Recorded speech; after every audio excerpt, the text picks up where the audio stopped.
Hey y'all, what's up? Your girl G here. Welcome back to my, oh my god, this host stuck. Okay, there we go.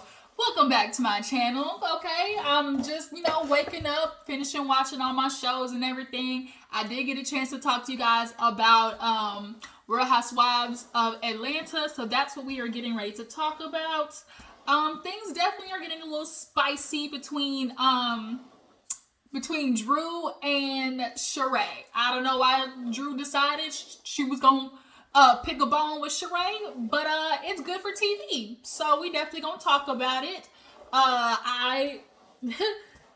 Drew, boo-boo. I don't know if this is what you want, what you really, really want. Because Sheree, she about that life.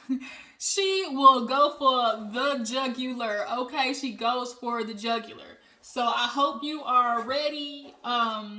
I just hope you're ready. That's the only thing I can say. I just hope you're ready.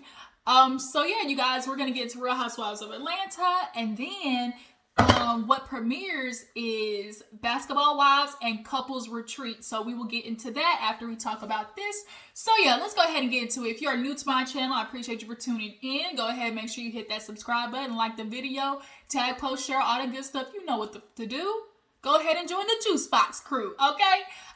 Yeah, so anyways, you guys, let's go ahead and get into Real Housewives of Atlanta. So, we opened up with Sheree at the gym, typical Sheree, but you see she got on her little jogger search engine outfit, her little outfit, little surgeon outfit. So, I mean, it is what it is. She is working out, has her trainer, and Marlo stops by. Come to find out, the trainer knows Marlo, and she's like, I'm gonna go sit over here while you work out. He was like, per usual. So of course Marlo's just sitting there watching Sheree do all the work, and they finally get to talking. And Marlo actually kind of talks to her about having her nephews. Marlo's looking for a lot of advice when it comes to raising her nephews. They're boys, so she wants to make sure she's doing things right. Cairo, Cairo's attractive. That's all I'm gonna say. His little cute self. He's modeling and everything. Allegedly, Sheree says he's working with the Tyler Perry Studios or some shit like that. So hope things work out for him. Hope he turns out better than his damn ain't shit ass daddy. That's the only thing I can say about that old big neck ass Bob. Hope he turns out better than him. But yeah, Sheree basically gave, Marlo just some encouragement, basically telling her like, girl, you doing good. I really am enjoying watching Marlo kind of be that Muntie, sometimes being a parent or an adult figure in a, or mentoring position allows you to kind of soften yourself and allows you to kind of open up, more elements of yourself that you necessarily weren't tapped into. And I think that's what happened with Marlo. And so it's really good to see her just with her nephews. I really enjoy it. But yeah, so of course they get to talking about what happened at Le Archive, L-E, apostrophe, L-E apostrophe archive. And it's looking like, girl, you ain't even spelled the shit right, but okay, ghetto fabulous, you do you. But nonetheless, Marlo's like, yeah, y'all was talking about it. I had a lot to say. Sheree was like, well, no, we were just asking questions. Everybody really just asking questions. Kandi was thinking maybe you really should have a French word. Kenya was thinking, girl, she would have done it a different way. And Marlo's like, she really got the nerve to talk about a different way. She sent the text message for Brooklyn's invitations. Yeah, because that party was expensive. Okay, $10,000 for a 3-year-old's birthday. I'll be damned. I understand that's your miracle, baby, but even if I'm a person with money, like I'm just such a bargain type chick, like I can really have all the money in the world and I'm still gonna want to do shit like as cheap as I can get it, point blank period. But yeah, so Marlo of course had a lot to say about that and how basically Sheree and Drew are in this awkward spot and Anthony, their assistant, being in the middle. Y'all, Anthony, he said, I'm going to come and get my little 15 minutes. Okay, I'm going to come and snatch the scene, okay? And that's what he ends up doing in the scene with Drew we're going to get into. So, actually, really fast, I want to talk about Kenya because I missed that part. Kenya was in the event space, looking around what she wanted for Brooklyn, her birthday party. The theme is tea party because Brooklyn, most little girls, they love a little good, tea party and stuff like that. So, Kenya did make sure Kenya did make sure she gonna let the whole world know Mark ain't taking care of his responsibilities, which, shocker, another man not taking care of his responsibilities or seeing his child or, going after the woman's money. We're very familiar with that. She basically was like, as you know, I'm going through divorce, and right now I'm dealing with a parent that's not really involved, so I will be doing this on my own. And Kenya was basically, she threw him out there and she let yeah, he may pay child support, but how much is it? Honestly, is the question. How much is he paying child support? Because he's asking for spousal support from you. So I know he probably paying piss poor child support in comparison to what you spend on Brooklyn. And if he's asking for money for you, that lets me know how his pockets is looking. But the fact that he's like asking for money allegedly, I think I saw a post where he's asking for spousal support and for her to pay for the lawyer's fees. Mark, you got amnesia? You got amnesia, Mark? You don't remember when you told not only Kenya the table with Kandi, but the whole world that you didn't need Kenya's money, and if God forbid anything happened, you could build your businesses 2 times over? You don't remember that, Mr. Marky Mark? With your old earring ass wanna be pimp? Kenya, when you get to court, just grab the remote and press play and let them look at that scene, okay? So yeah, moving on, we get to Drew. Drew is in the little child store with Anthony, mess-ass Anthony, okay? Messy Mexican boots Anthony. He is basically talking with Drew, and she's like, yeah, Learcog, it was cool, but I went to go talk to Sheree. Obviously, Sheree. I went to hug her, and the energy was kind of weird because she's like, oh my God, like, I've heard so much about you. And they do the flashback, and then, of course, Ralph was like, I hope good things. And she was like, yeah.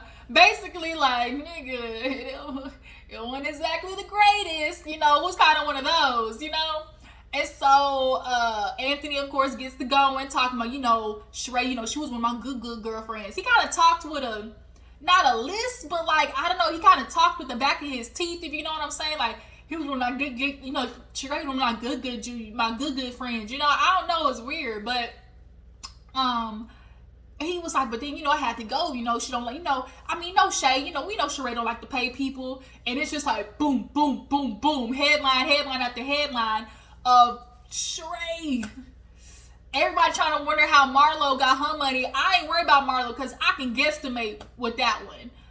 But Sheree, what you doing, boo-boo, to afford this lifestyle? I know who gonna check me, boo, ain't paying, Chateau Sheree bills. Because that is, the downstairs itself, I think, was like 5,000 square feet or something, like the basement. So she took out a hell of a loan, I think. She must have took out a hell of a loan to get that house. And when we asked Chateau Sheree at the reunion, what you doing to afford this lifestyle, this house, okay, all of this, I hope it's, IRS valid. I hope it's IRS valid because, we know you like to mess with the criminals, okay? We know you like to mess with the criminals unless your nigga got out of jail, Tyrone, he had some extra money that he was able to, funnel somewhere so the government didn't take it. I mean, that's my only guesstimation. But nonetheless, Anthony was definitely putting her out there in the streets of, like, girl, I tried to hook up with a vendor. He was looking for $25,000, and she was like, poof, be gone. Like, I guess she ain't had the money. So, of course, Drew is just, just taking it all in. But boo-boo, little do you know, he spread Sheree, mess all across the streets, and he also is spreading yours, okay? She gets a call from Sonya, and Sonya basically got drugged by a big-ass truck, 18-wheeler. She was crying. She was like, I meant to make a right turn, and here he is. He, like, sideswiped me. It low-key was triggering for me because I'm never going to forget the car accident I was in. Like, I still have kind of, like, if you've been in a car accident, you will understand. Having car accident PTSD is a thing. Like, there's always an anxiety of driving and, like, where is the next car going to be, like, and just, it's a lot, okay? Especially when you, like, almost die. Like, In my case, like you be hella anxious. So watching Sonya's scene was very triggering for me. But nonetheless, Drew goes to pick up Sonya. She's crying, of course, called Ross. He wasn't there. I think he was like in LA or something like that. And they gotta go pick up her son. She like, shit, I gotta go pick up Deuce. And I guess her son's name is Deuce. And that's so funny because my nephew, his nickname is Deuce. We didn't want to call him Junior, or like the second. So like we say Deuce, kind of like, you know, as a little twang to it. Has more of a ring to it. It's not so predictable. But nonetheless, yeah, Drew went to go pick her up and had to go get some gas first though. So Kandi and Todd had an interesting scene. So Kandi is talking to, I guess, one of her managers / assistants, I don't know, PR people, but he's letting her know, you know, ticket sales are going up on the play that she's doing, and Kandi's like, shit, I'm trying to get that EGOT. She got the Grammy, now she needs the Emmy, Oscar, and Tony. Very few people have an EGOT. I actually think John Legend has an EGOT. But nonetheless, go ahead, Kandi. You're capable. She does really good in The Chi. The new season of The Chi is getting ready to come out. If you do not watch it, you need to get on The Chi. And she came on the first scene I think we saw of Kandi. She was fucking down boots on the table. Like, she got bent over at the Pizza Plaza in The Chi. Like, y'all gotta watch it. She was getting knocked down boots from the bike, okay, on The Chi. I wonder how Todd felt about it, because, you know, he want to say only girl scenes, but bitch, this coin, this money. If you ain't gonna come up with this coin, you know, you just gonna have to use some of you fucking on camera. So yeah, he sits down and he was like, yeah, you know, he starts getting into, you know, I'm real proud of you, but it just kind of seems like we don't have that much time. You know, before it was just the two of us, you know, we were always collaborating on things and it just doesn't seem that way. And Kandi's like, well, it kind of started with you. Like, you know, I always try to look for us to collaborate on things, but you tried to cut me out of your project. And come to find out, Todd was creating a pilot called Socialize of these 4 women creating an anonymous blog. I think that is a great show idea. He says, you know, possibly got a deal on the table, but nonetheless, he only wanted Kandi to do the theme song. He only wanted Kandi to be, I guess, a actor, you know, not really executive producer credits.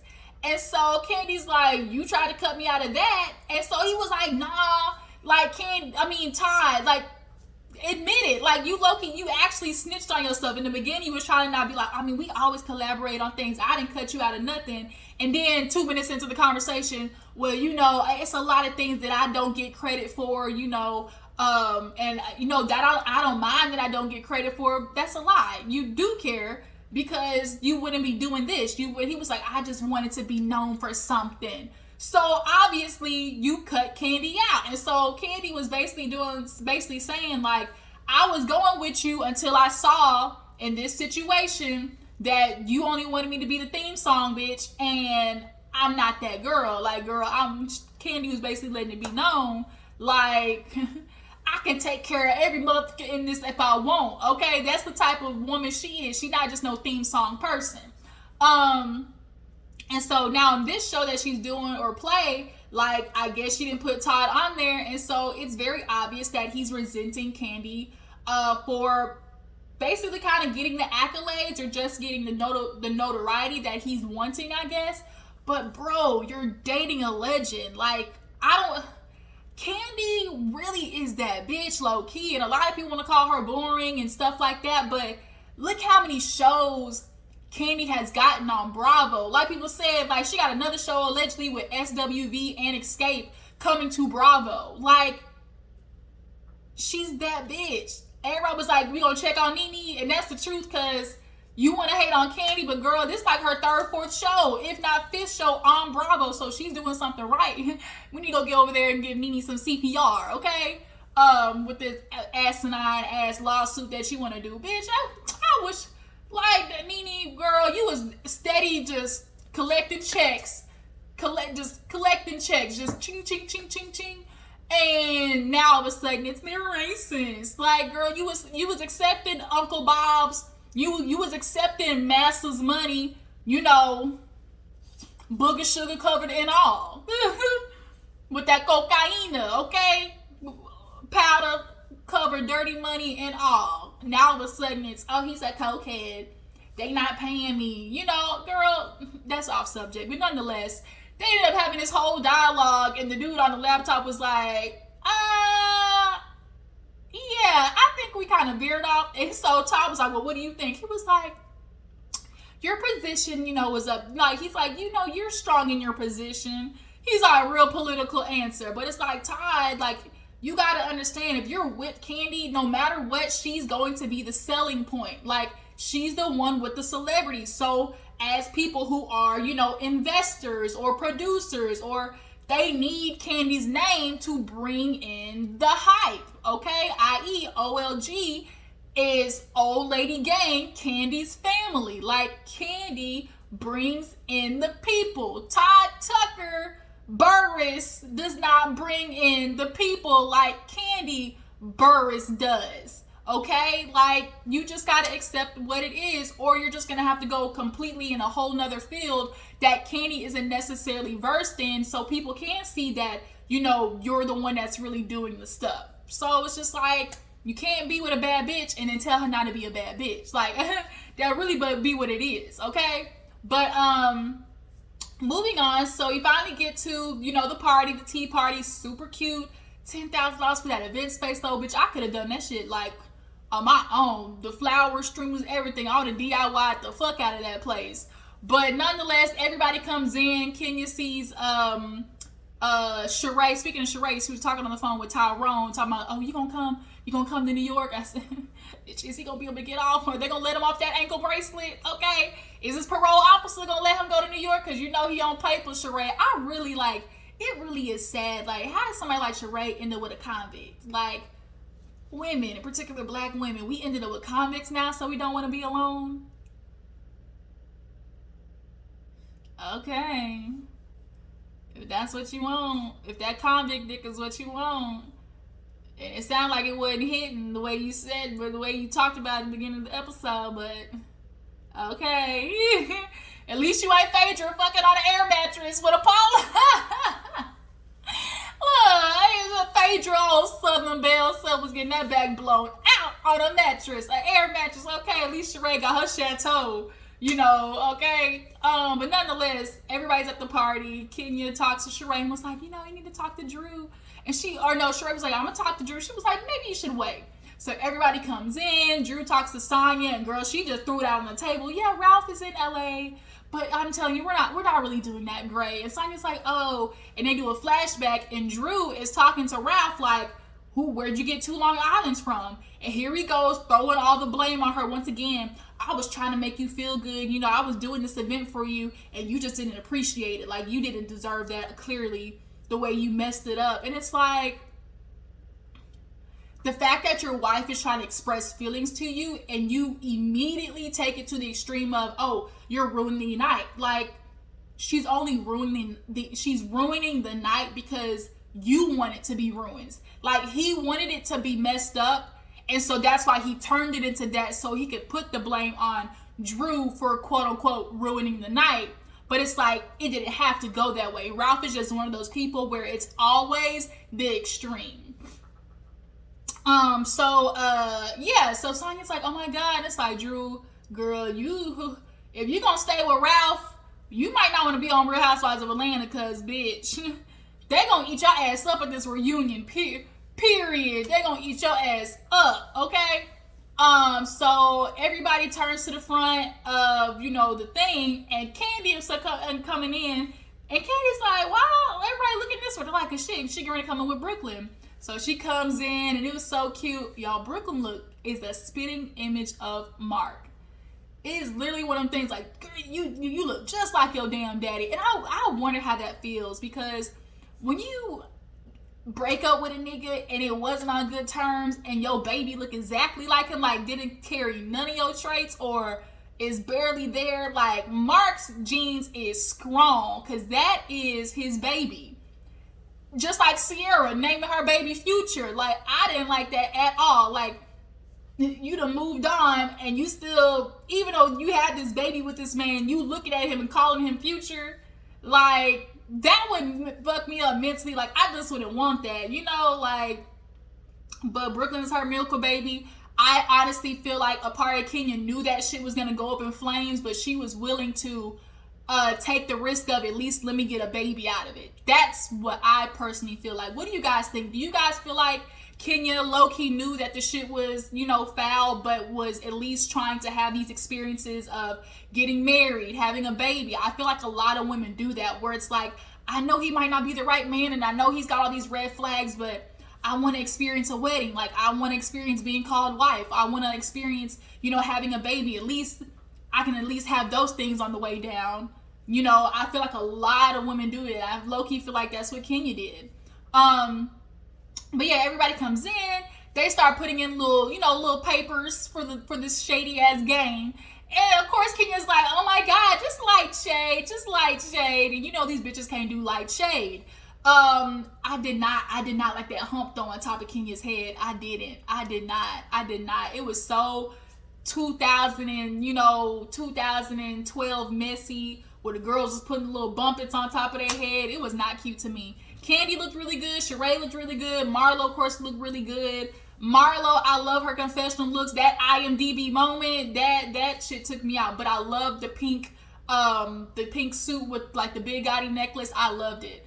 But yeah, so they all sit down and they get into a little game talking about Brooklyn. Like, who knows Brooklyn the best? And I'm like, Kenya, do these bitches know your child? Like, do you talk to them like that?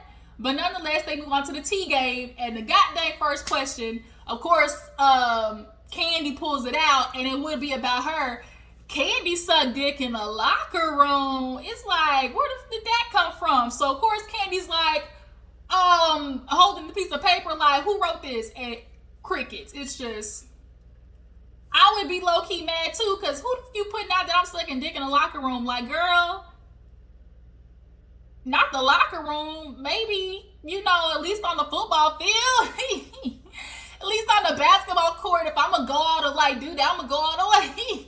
I'm going to go ham. And you know, Kandi is open about her sex life. I'm pretty sure Kandi would have talked about that at some point as an experience that she had. Like, Kandi's not shy about that type of shit. But they had to move on because nobody was owning it. So they end up going to Lay Archive. You can't order on the website. And Marlo was like, you email us, we'll send you back a questionnaire, and we decide if that's what if we want to work with you. And Kenya's like, I will say, you know, Lay Archive, you know, I didn't really know how it works. And basically, Marlo was really trying to go for the production, the like TV shows and, you know, movies. She wants that type of clientele because they got the budget, you know, they got the money, okay? That's where you go to. You want to go in TV and film and production because they have bigger budgets.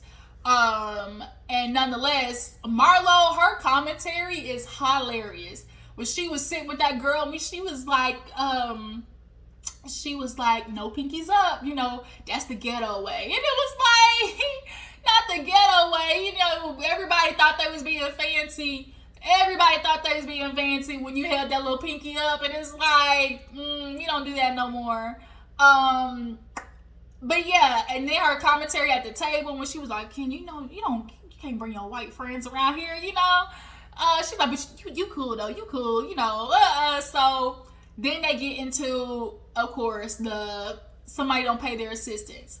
And Drew was like, well, Sheree, I did hear from Anthony, you know, that you don't like to pay. And she was like, well, Anthony was never my assistant, so why would I pay? And she was like, yeah, I know you don't. Like, they were just going back and forth. And eventually Sheree started getting heated. Was like, if you don't shut the fuck up, you know, so let me explain. And Drew was like, I'm the messenger. And it's like, Drew, bitch, is this what you want? What you really, really want? And so now you got white women getting up talking about, this is embarrassing. We have children here. You know, I was like, girl, you was wanting your moment. She said the same thing about 4 times in a row. Girl, you was wanting your moment, low key. I guess some nurse or whatever escorted her off property. That's when Marla was like, girl, you know you gotta invite the right people with these bougie white folks, okay? But yeah, so now Sheree and Drew low-key was talking over her, so I kind of get the frustration. But in the midst of them going back and forth, Sheree's friend just came around with the hook out of nowhere talking about, is this the assistant that said her husband was gay? Everybody said out of nowhere. And so now Drew is like, don't ever talk about my husband. How dare you? She's like, I'm just saying, if he's talking about Sheree, he's talking about you. You know, he's the one who should be getting the backlash. And so Kandi was like, yeah, like, okay. And Drew was like, well, we'll put him on probation. Everybody's like, probation? She was like they had to clarify to her, Anthony's the one that said it. I think because she was talking so damn much, trying to have a moment, you could tell Drew is really working hard for that check this season. She was trying to have a moment, and then everybody had to clarify to her, bitch, that was Anthony that said that. So everybody gets up, they're getting ready to leave, and by the exit, everybody's talking, and Marlo's like, man, you know, me and Keaton have gotten into it, but we good, we can kiki. Like, y'all should be able to kiki about this. And Drew was like, well, I could have got a heads up, you know, talking about my husband. And everybody was like, what? At least you didn't tell, you know, running around telling everybody, you know. And then Sheree, she mad at Kandi because she feels like Kandi was telling everybody, and if you my friend, tell me. And then, you know, she was like, well, her, you know, I don't know her. And Drew was like, well, her has a name. And of course that turned into the wheel going all over again. And so now everybody's having to come in between them. And Drew starts doing but then you know, but the reaching, everybody knows the reaching, you know, how what Candace did. Good night. Good night. You know, don't reach your hand across this aisle, bitch. Personal space. Once you pass this bubble, okay, whatever happens, I ain't liable, basically. So Drew and Sheree just repeat it, and then they start low-key getting close to each other. And who was it? Was it Kandi? Kandi was like, bitch, she got a strong right hook. And then Drew was like, bitch, I got a strong everything. And then that's where the episode ended. I was like, Drew, bitch. I mean, I guess you picked the right one, because, you know, y'all definitely can make a scene. But are you ready for that backlash of Sheree? Okay, because that bitch carry a bone, and she carry a strong right arm too. But y'all tell me how you feel about Real Housewives of Atlanta. Is this season delivering so far? Are you ready for? Should old girl who popped out with the Ralph news? Is he the one that said your husband was gay? Like, should she low key be a friend of the show? They go to New York next week, and we're gonna see how that works. You know, it's gonna get messy. I appreciate y'all for tuning in. Make sure to subscribe to my channel, follow my Instagram and Twitter. I will catch you guys later. Deuces.